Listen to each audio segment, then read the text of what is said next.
Welcome to the Practice You podcast. My name is Elena Brower.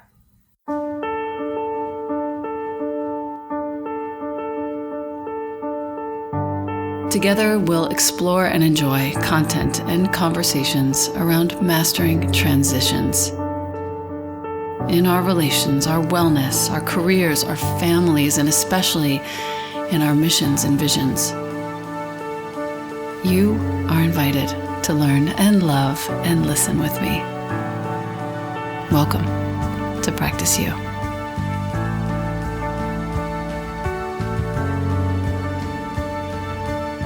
Welcome back to the podcast. I have with me a very dear friend. His name is Schildkret. He is the author of 2 books, Morning Altars, and most recently, Hello, Goodbye. 75 Rituals for Times of Loss, Celebration, and Change. Welcome, first of all, to the podcast. I'm so happy to be here. Yes. Your books have served a huge role in our lives here at our house. You're an internationally known author. Morning Altars is a 7-step practice to nourish your spirit through nature, art, and ritual. And it's inspired tens of thousands of people of all ages to find meaning, healing, and wholeness through art, through nature, through rituals, through teachings. And it's such a joy to see this book, Hello, Goodbye, because it has helped even here where I consider myself a fairly serious person who gives a lot of credence to transitions in certain moments. Even with me, this book has helped to bring a little more ritual to my world. And I really thank you for that. So let's talk a little bit about Hello, Goodbye and how this book came to be. And then I have some readings that I would like to share with you so that our listener can learn a little bit more before they go out and get this beautiful, beautiful book. Yeah, sure. I mean, like how most things come to be, it's, beginnings oftentimes are often preceded by endings. So, this book was basically like my first book too. I mean, they all started with something ending. So my first book began with my father passing away. And essentially, I found that practice and that book through his dying. And this book was the ending of kind of normal life. And it started with the pandemic. Pretty much started writing it the month the pandemic started. So March 2020, I guess. Yeah. And, like most people at that time, my life, changed dramatically. My family life changed dramatically. My mother's health changed dramatically. And I realized that we are adrift culturally. We need more grounding forces. As things change, as my life changed, I needed something that could tether me, that could keep me just in the everyday sanity, because, change is just so destabilizing. Yeah. So, at the time, it's a crazy story, by the way. It's an absolutely crazy story. But I was planning on writing the book, just took for a couple months on Salt Spring Island in Canada, and the pandemic started. All of my employment went away within a week. My housing went away. I was Airbnb-ing. The woman who was renting me my house wanted it back, and I had to walk that invisible bridge. You know what I mean? Like I had to basically walk forward without much security and certainty. Oof.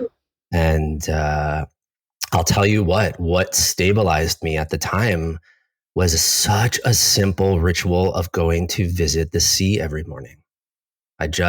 Before anything, I would put on my rubber boots. You know me, I like to work with nature. So I'd grab a basket in case I was inspired by something. And I literally would walk to the sea, which was not that very far from the house I was living in. And I would just sit and listen to her, sit and listen to the birds, sit and listen to the sea lions and the seals. And I would find my way back to like, oh, right, life is okay. Life is still happening, and I would make a little altar at the edge of the sea, which she would immediately come and eat. And I'd find my way back and answer the emails and the phone calls and, emergency. I mean, it was the early stages of the pandemic. So that ritual was not so much a beauty making experience, it was a necessity.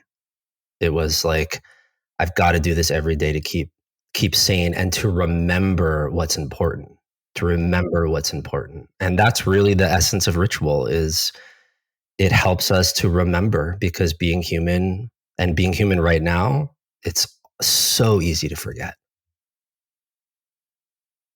Ooh, I thought I would. We're starting light. No, it's for real. Like, I just heard a story of a gal, mother of a 3 and a 5-year-old, who was diagnosed with mental illness and jumped off a bridge Yeah. yesterday. Yep.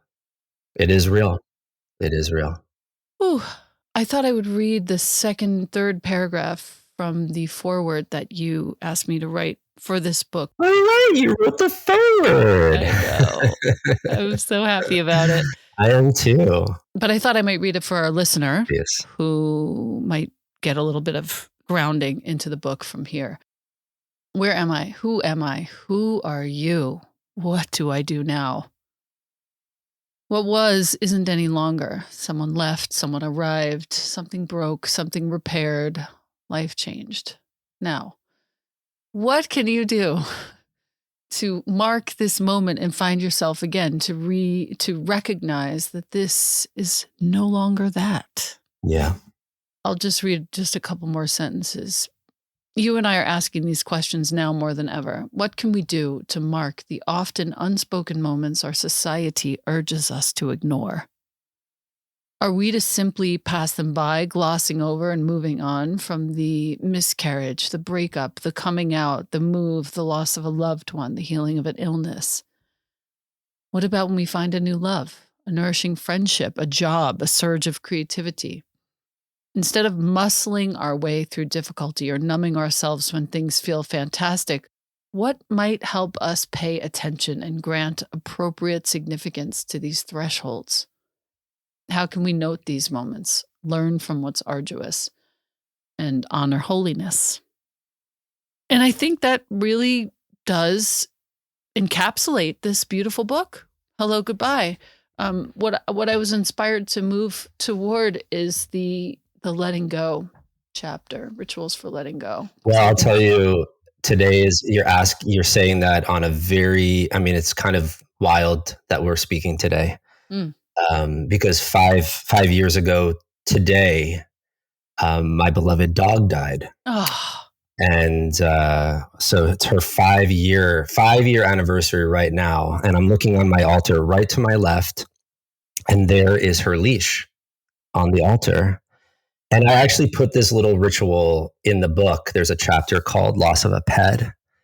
And the day she died, and we had her leash just sitting by the front door. I don't know if you have an animal, but the everydayness of a leash with a dog is like a real thing. I mean, morning walks, evening walks. Literally right now, a dog just walked past my window with, yeah. So there's, an everydayness to this object, very routine. The day after she died, it just sat there. And this thing that was so important to literally tethering us to each other on our walks became totally purposeless. So I have a tradition. I come from Jewish culture, and we have a tradition: when someone dies, we tear clothing, and sometimes we just put like a torn ribbon on our heart to symbolize, how our hearts are broken when someone dies. And so a few days after, I thought about this ritual where part of saying goodbye to her, she was a miniature schnauzer named Rudy, is I cut the leash. And I wore the cut part of the leash over my heart for a year, just to remember her. Because, God, we were best friends, fucking best friends. I mean, really.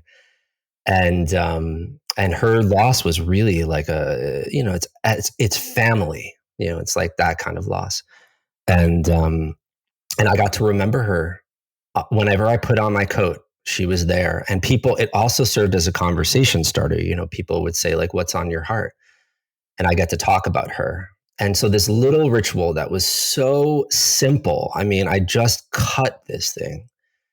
is now still, it's living on my altar. It's really one way I get to remember my love for her and how much I miss her. And I thought that, to me, it's like so apropos that, of course, we're talking today, 5 years to the day when I put her down. It's so not crazy. Mm. The connection that we have is, it isn't, right? It right. is and it isn't. The connection that we have is so real.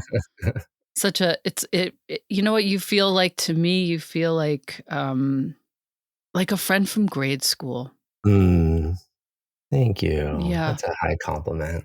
That's what it has always felt like that from the minute we Slumber met. party vibe. Totally. So this chapter, though, on letting go is really significant, I think, for right now. It has everything from weaning a baby to leaving a job to going on sabbatical to retiring. Yeah. And there's something for everybody in this book. But I loved the quote that you chose from Esther Perel on leaving a job. Oh, yeah. Work is an identity project. I just find this so significant. Work is an identity project. It's a place where we go to experience meaning, community, belonging, purpose, money, and survival. Wow. Yeah. Yeah. Work. I think I have to get her on the podcast. That's a really, really good start for a conversation. But, what do you do? That's the first thing we ask people. So exactly. And so think about when someone leaves their job, when you actually say goodbye, how many stakes are filled with that experience. Like, it's not a simple thing. It's not a simple thing to retire. It's not a simple thing to leave your job. It's not a simple thing to take a break. I mean, I'm as guilty as the next person with this. I mean, I went on a vacation a couple of weeks ago for the first time in like 8 years because there's so much wrapped up identity-wise, relational, money, time, commitment, passion. All of these things are wrapped up in what we do, and the culture that we live in projects so much value in our sense of productivity. So when we're not productive, a lot of us question our value. So it's very, very hard to respect, to honor these goodbyes. I interviewed almost 300 people for this book. I'm thinking of a woman, Susan. I interviewed her. She retired. She was out of her job for like 30 something years. Crazy. I mean, that's unheard of these days. And for 2 years after she retired, she was waking up every single day with an anxiety attack because she thought she was late for work, or she didn't hand in a project, or her boss was going to be, upset with her. I still have that. You do? I wake up most mornings feeling like I must be in trouble for something. Yeah. And there was some part of her psyche that wasn't shifting, that wasn't getting the message like, hey, you're retired right now, right? Because when something changes that dramatically, when someone's born, when someone dies, when you retire, when you move, when you miscarry, whatever the change is, sometimes it's so big that it's not enough to just walk through that change. You have to mark it. You have to mark it so that your psyche can get it. You have to distinguish that time is no longer this time, right? So she's retired. This is a totally different time than what you were doing 2 years ago. And it's ritual. And she told me she finally did some ritual and it stopped. She stopped waking up anxious because some part of her understood the distinction, the threshold distinction. Yeah.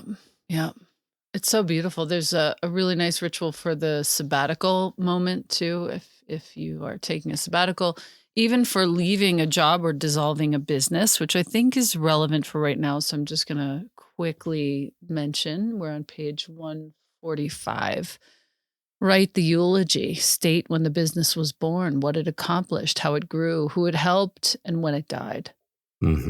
Publish the eulogy, like either to past clients or maybe on social media, who knows, and then burn it and handwrite it and burn it. I'll tell you, that came from a story with one of my best friends. She was a professional organizer for I don't know, 10 years. And she moved on to another job. She now works in the wellness industry. And she like Googled her old business name, and she went to her old website, and across it said something like expired.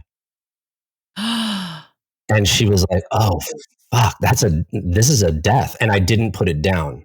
You know, it just kind of was like a ghost in online.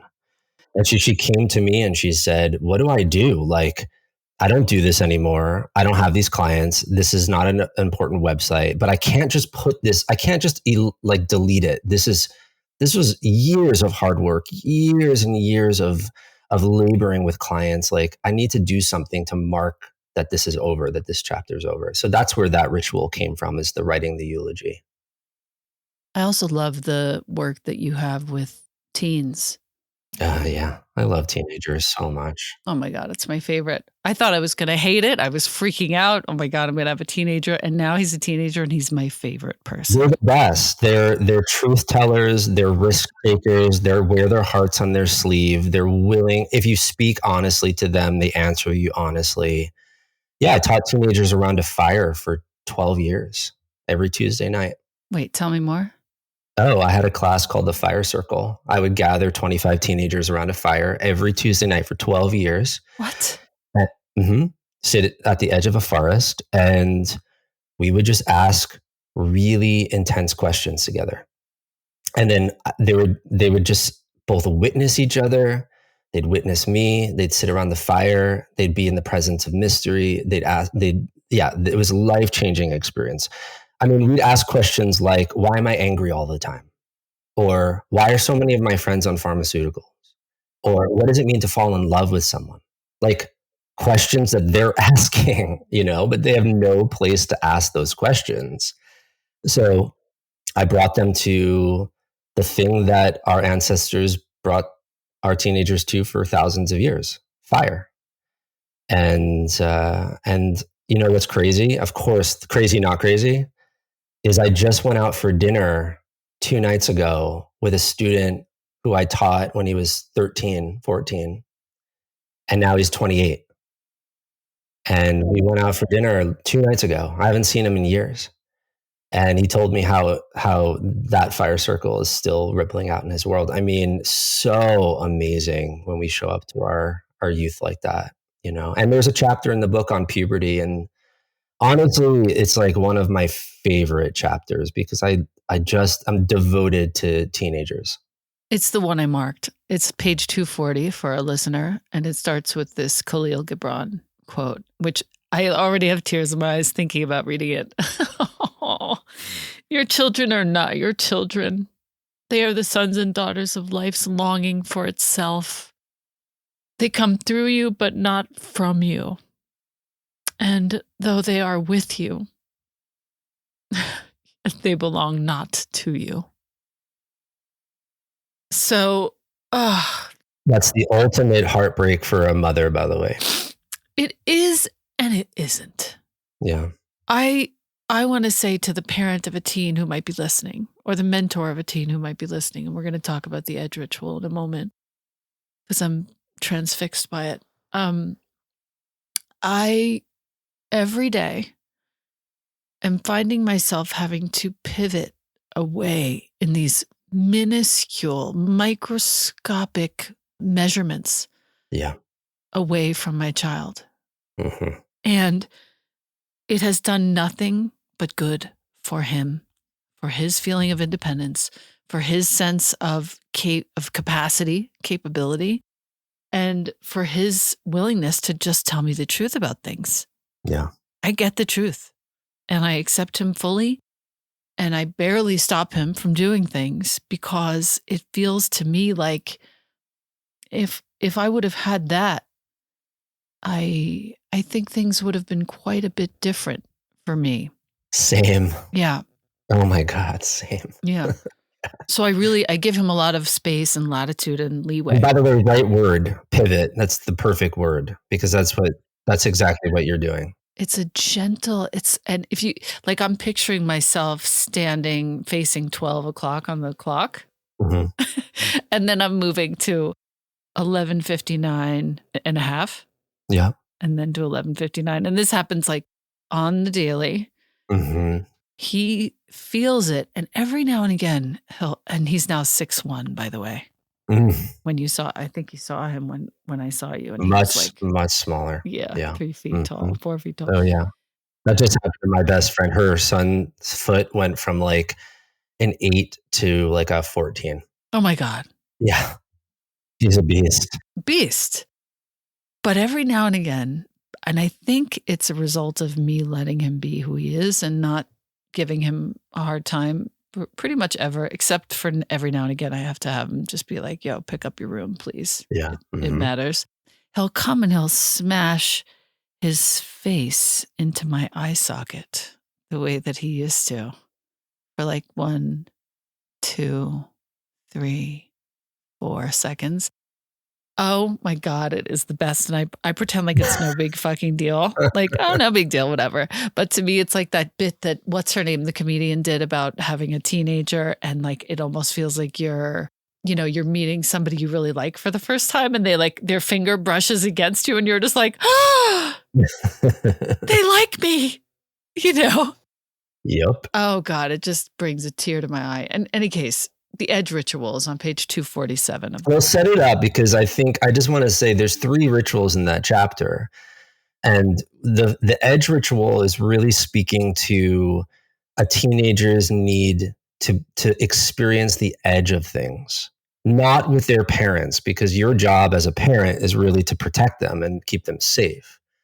But teenagers need to feel the edge of life, and they need to do it in a way that's safe but feels a little risky to them. And they need to do it in the presence of a mentor or someone who's they trust who's not a not parent. So that's the edge ritual. We'll go into that in just a bit, but there's 2 other rituals that are tending to 2 other needs around puberty. The second one is about ch- um, charging the teenager to make it a meal for their friends and family. And that's the big task ritual. It's giving them a big task to accomplish so that they can feel independent and that they can feel like they can serve the people that have been serving them. And then lastly, and not least, because it's really probably going to touch your heart, is the third one is for parents to basically create together uh, a scrapbook, where on one side of the page you are putting photos of you at different stages of your childhood into teenage years, and on the other side it's your son as a baby growing up into his teenage years, and you get to tell your story and also see the places where you're projecting, and you have unmet or untended places of your childhood and teenage years that, and I'm not saying you, I'm just saying in general, we do this all of the One. time. We put our kind of our needs and our challenges onto our children. And so sometimes, like it's hard to distinguish ourselves from them. And so that ritual is really about coming to terms with their aging, your aging, and see the distinction between you two. Right. And the overlap too. And the overlap and the beauty. I mean, and the similarity is, yeah. The meal I love, that one is on page 258 for our listener. I want to back up into the edge ritual for a moment because I think the meal assignment is going to have to come from his mentor. Mm-hmm. Yeah. But the edge ritual is interesting because it gives this is for our listener. It gives this kid an official sort of handoff to a mentor who's not a parent. What's weird, as I read this the first time several months ago when I first got the book, was I realized what value my boyfriend James brings to Jonah's life. And he is the de facto mentor because James gets information he hasn't even shared with me. He gets information that I don't even know. Mm-hmm. And definitely Jonah's father doesn't know. As close as we all are. I mean, James and Jonah's father are like brothers that they never got in this lifetime. But James has really sort of He's a stepped different in. function. Different function, totally. And not attached. Not attached. So this is a really cool one for the parent of a teen who might be listening. This is no small thing, and it's well worth your time to read this particular bit, Edge Ritual. The puberty chapter starts on page 240. Not my favorite word. And the Edge Ritual is on, as I said, page 247. Mhm. I would love, lastly, I've had a few friends lose pets recently, and I've had many friends lose parents Mhm. recently. And I know we're of that particular, like, sort of generation now where this is what is happening. And I wonder, and I think I remember seeing this in the book, but I wonder if you have something for friends of ours, our listener who might be taking care of an aging or ailing parent. Yeah. Yeah, I mean, that's me, by the way. Yeah, I know. I know. Yeah, taking care of an ailing parent. I mean, as you know, and I'll just say without going too much into it, because it's a whole story. The whole introduction of the book starts off. My mother has mid-stage dementia, and the whole book starts off with the question, "What do you do the first time your mom forgets your name?" Because that happened to me last year, and a beautiful ritual came from that. Because I couldn't just carry on with my day. I just couldn't. I had emails and phone calls and meetings, and yet this big thing happened to me, and I needed to slow down. I needed to stop. I needed to mark that moment, and my own tradition had nothing to say. None of all of the practices that I do, nothing helped at that time, and so all I could do is really light a candle. And I realized in that moment that I wanted more people in the room with me to not feel alone when I was going through that experience. And so I lit more candles and I said more names. I said my grandparents' names, I lit more candles. I said my aunt's name, I lit more candles. I said my brother and sister-in-law's name. And at the end, my room was filled with like 50 candles. And this moment that felt so burdensome and so lonely, it was actually beautiful. Like my whole room was aglow, and it wasn't like the pain wasn't there. It just was there with beauty, you know? Yeah. Yeah. Ah, crying 3 times during a podcast? Check. Whew. And so I'll say, like, it's those moments, it's the moments when, something big happens like that. And it's also the moments when we think nothing big's happening. Like I woke up this morning, you know, and most of us are just on our phones and on Instagram and just, we kickstart our day. But I think the way through whatever we're going through is to actually stop and say, this is happening. I made it here. Like this actually happened. And to see if you can meet that moment with a little bit more meaning, a little bit more beauty, a little bit more intention, and to pivot. This is this is a 200-year-old saying. Arnold van Gennep, he's an anthropologist. He called it, speaking of pivot, he called it pivoting towards the sacred. And you just turn towards that moment and just make it into something more, just a little bit, you know? When I was writing this book, by the way, every night before I went to bed, I took my coffee filter for the next morning and with a pencil, I wrote a reminder, a gift for my morning self Oh, on the coffee filter, something that I learned from that day that I needed to remember. And I gave it as a gift to my morning self. And that was like taking a coffee, just making coffee, simple, easy, routine every day, and making it into a little bit more of a chance to remember. What do I need to remember? Oh, right, right. And that was like an accessible ritual that just paused me at my coffee making routine so that I could actually feel what it's like to be a human again. mm. There was one thing that you said. I have so many things I want to talk about, but I know our time is limited. Receiving a diagnosis is page 380. For our listener, receiving a diagnosis, page 380 is an entire chapter for you. But one thing that you just said in there that pertains to this as well as pretty much every other thing was that as soon as your mother forgot your name for the first time, Yeah. you had to move so slowly. Yeah. And I remember feeling this. I was much younger and I was leaving a lover actually, and we were parting ways. We knew that we wouldn't see each other again, if ever, or definitely not for a very long time. And I had to move so slowly because I was in so much pain. Yeah. And it's a poem, a really short poem that I wrote that I thought I would share with you. And I haven't been inspired to share them on any podcast before, but I'm going to share it now. It's called Kitchen Prayer. Heart hurts, wiping down the counter again and once more, leaving the balled up paper towel to sit there, act of defiance, walking extra slowly so as not to jostle the heart in my chest. Afraid if I moved too fast, I might forget the way you loved me when I wasn't prepared to love myself. But the walking extra slowly when you're in pain, it's like so profound. It's such a thing. It's such a reality. Mm-hmm. Yeah. You know that word threshold, Mm, 'cause that's a threshold you're talking about, totally. you know? And the thing about it, it's like oftentimes we think it's a doorway, but like doorways are meant to be walked through. Thresholds are meant to be walked slowly through.